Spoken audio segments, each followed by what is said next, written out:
Good evening. I'm out on my front porch. It's evening. It's 5 o'clock at night in December, almost Christmas, and it's very dark outside. We have the winter solstice to look forward to in a couple days, so that means we're on the uphill with our light, right? We got to go with the positive. Tonight I'm actually wanted to give a little talk on grief. So we are thinking humans, and it's my experience, if we can kind of figure things out a little bit, not be too up in our heads, but kind of connect dots and understand, oh, that's what's happening, then it can help us to calm down. And I can't tell you how many times it's happened where someone I'm working with will be expressing, what's going on in their life, and when I say, oh, I can feel the grief, it sounds like there's grief. Sometimes that is a huge relief because the person didn't realize that, oh, that is grief, because grief is so normal and it's such a part of our human experience. And there's some things that are obvious that, oh yeah, this is definitely grief. If somebody dies or someone gets very sick, those times in our lives, it's obvious we're grieving. But there's lots of other things that happen in our lives that elicit that grief response, and they may not have anything to do with somebody dying. And I just wanted to discuss that a little bit in hopes that if you were feeling different emotions or like a heaviness and couldn't understand why, maybe it'll help you to make a little more sense of what your emotions are telling you. So part of emotion regulation is not that we're trying to shut our emotions down or stuff them, but regulate them. You've heard me talking about the parts.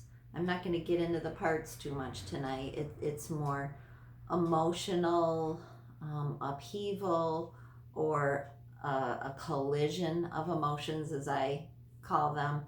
I remember the first time I really felt that was when my son was graduating high school, and I was feeling proud and excited and happy, joy, but I was also feeling terrible sadness and dread because I knew he was going to be moving. And those things are part of grief, where I was grieving the childhood and he's still a kid, he's at home, and knowing that although I'm excited and happy for him, just the loss of the usual way things were, and him even being in the house, was grief. So we can hold both the positive human emotions, and we can also hold the more negative ones, the ones that feel sad or weighted. I didn't think I was gonna share that incident, but boy, it came right up for me.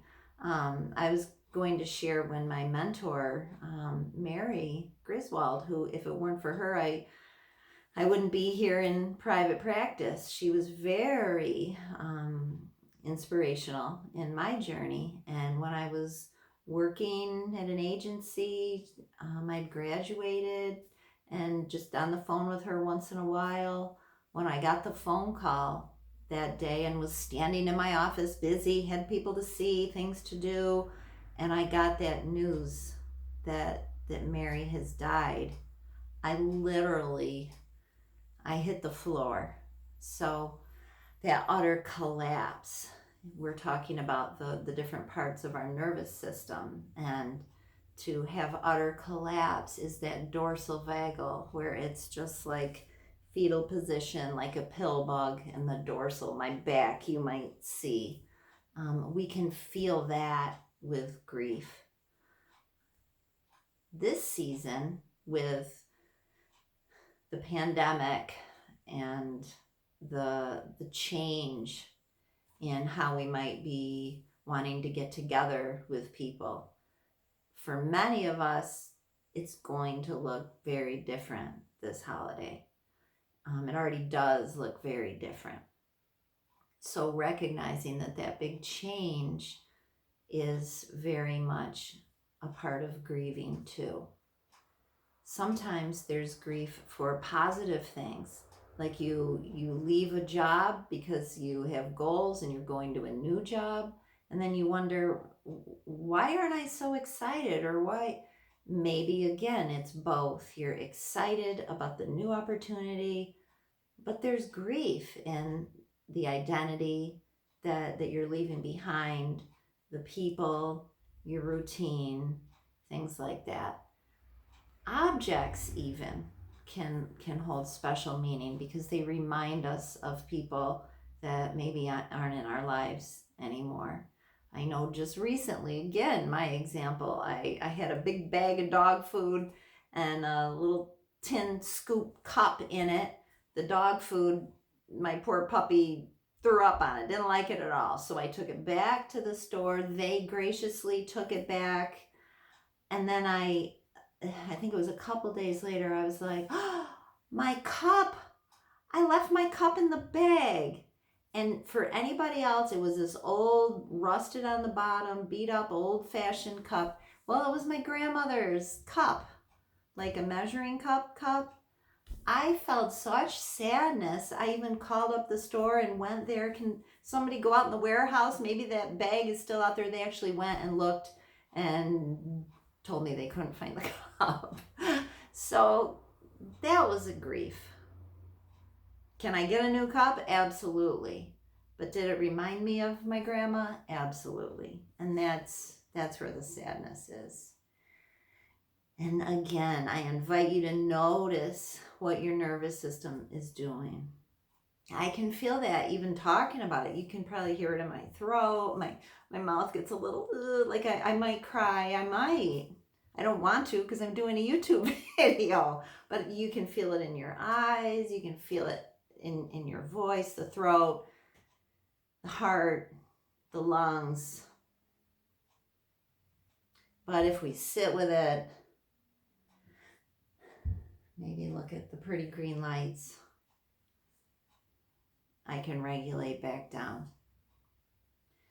Part of the reason I'm out here with my green light is my green tree, is I know my office, even this space, has been a very safe place for many of the people that I work with. And I know it's a grief for you guys not to be able to be here, not to be able to see maybe your favorite tree or a picture on my wall when you're pouring out your heart and you don't get to see my picture right now or the tree. So my hope is also, again, this place exists, the green tree still exists, and inviting you in your own life. What are some of those grounding things in your life that you can bring back? Deb Dana calls it coming home to ventral vagal. I talked about dorsal as the back where we just collapse down, despair. Opening up, ventral. It's like when the puppy goes belly up. Pet my tummy. Ventral vagal is where we can connect. We know we're safe. Maybe things are changed, things are different, but there's things that we can go back to. Whether it's our higher power or nature, or even that ritual each morning. For me, putting on Big Fuzz, getting my little cup of coffee, feeding my puppy the good food that she doesn't throw up on, using humor. Those things maybe can help us come back to a ventral vagal state. Honoring the grief, honoring the loss, absolutely. Also knowing we can go up and down in our nervous system and not stay stuck in that grief mode. I hope you have times this season of connection and peace and places where you can really take care of yourself.